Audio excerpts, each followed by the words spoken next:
Hey guys, and welcome to another episode of My Gaming Journal, where we examine both old and new video games in the format of a daily journal.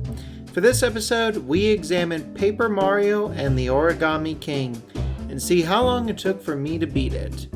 Spoiler warning for those who have not played it. Please enjoy.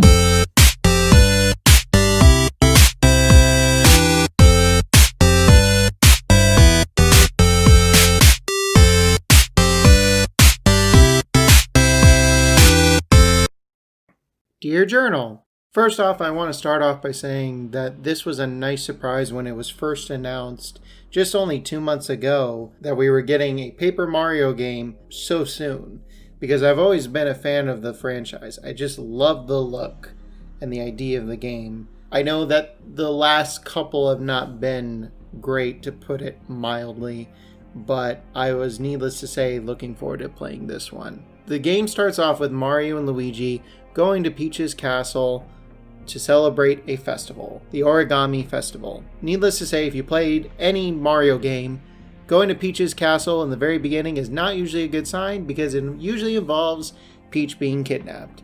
And basically that is the case. Only this time, instead of being kidnapped, she's now mind-controlled by King Ollie, the Origami King.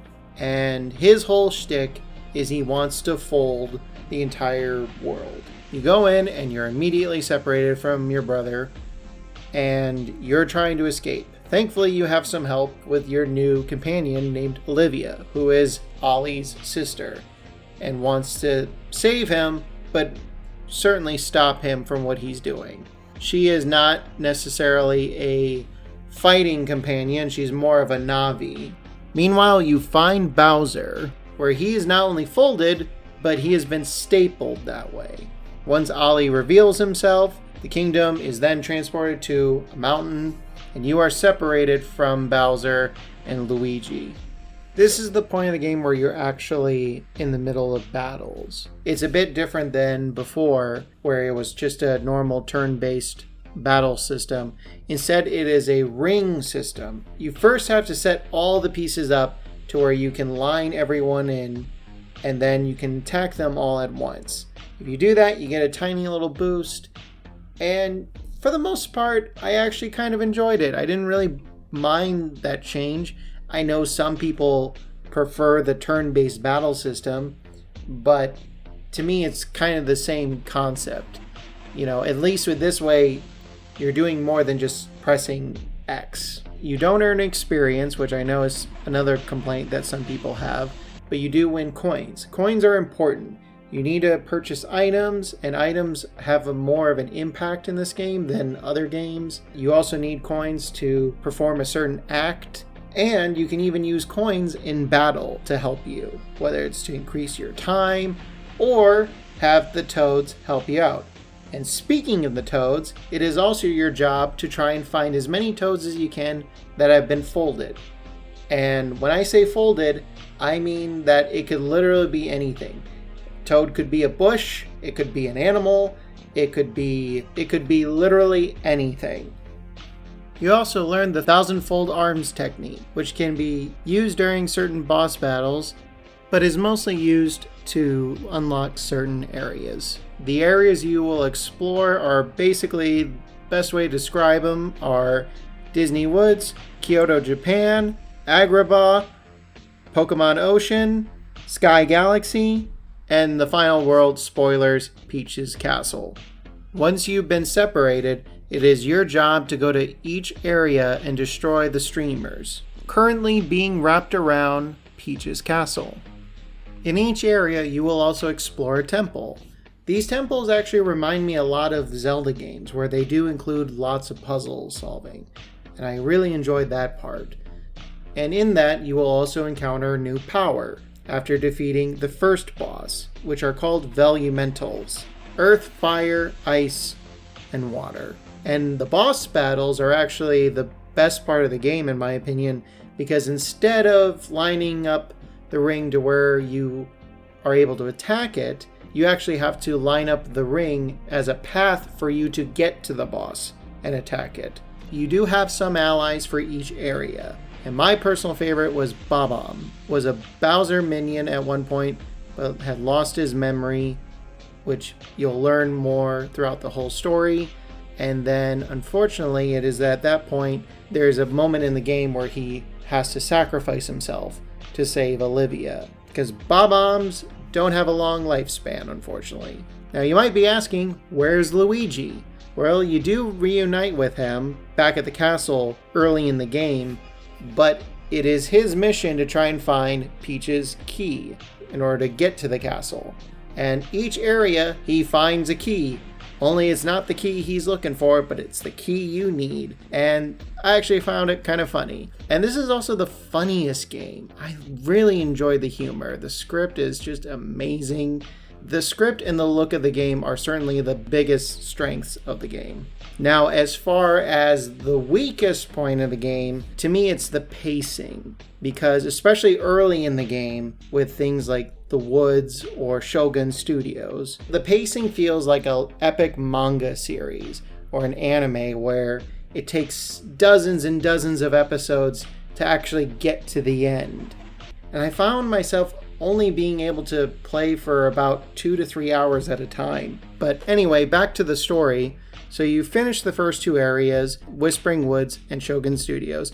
You then get to the desert and you meet your new companion and you learn more about the Ancient Ones, which are basically human-sized toads.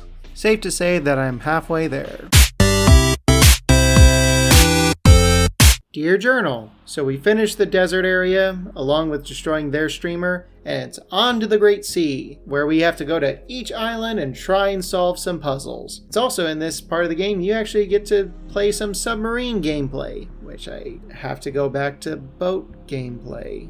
But that's besides the point. You have Captain T. Ode by your side, thankfully, and was able to finish this part of the game pretty quickly, actually. At this point in the game, you also learn more about Ollie and why he is that way. But anyway, we fly to the sky. It's very much a cult setting once you get there with the angel toads, and you see all of Bowser's minions basically having to pay off their debt with having a Bowser castle being rammed into their paradise setting. You also have Kamek join your party, who is definitely probably one of the most powerful allies you have in the game.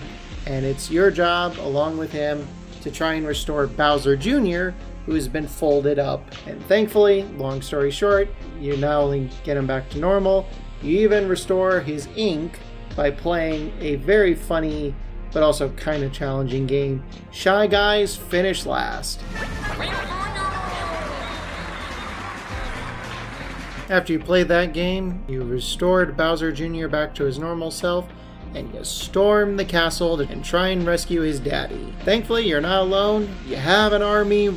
After defeating the main boss of the castle, you rescue Bowser, and it's time to operate his ship and rescue Peach. And you play some ship gameplay, launching literal bob-ombs to other paper planes that are attacking you, which is kind of dark when you think about that. Despite some great cinematic moments, it is not enough to save them, and they have to crash into a volcano that is located right below Peach's castle. And after running away for a little bit, you are finally at Peach's castle. And Luigi finally shows up with the key that he didn't know he already had to begin with. And you enter the Origami castle, and it's actually my favorite world, in all honesty. You finally reach Ollie. He tells you his master plan, which he wants to fold the 1,000 crane technique, which would grant him any wish. Supposed to be sent like a 7 Dragon Balls kind of thing. Fight the final boss in 3 phases. First phase is like a normal phase, only you have to beat all 4 of his Valumental areas, and boy did I struggle with the ice one. It is not fun. The second phase is like a sumo wrestling match. You have Bowser basically in a paper Godzilla type of look going against Ollie, which that was my personal favorite. And then you finally get to the third phase, which most of it is reaction commands. And for the most part, that one was pretty fun, though it took me a while to actually solve the puzzle. But finally, you beat him. We decided to use the 1,000 crane technique to basically undo everything, and we successfully do that. only it also kills Olivia. Oops. Overall, I really enjoyed the game for the most part. Super fun, super funny.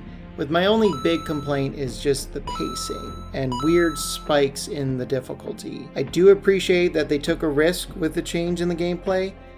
Could have done more with allies in battle, though the boss fights make up for that, which is why we're going to give this game a 77%.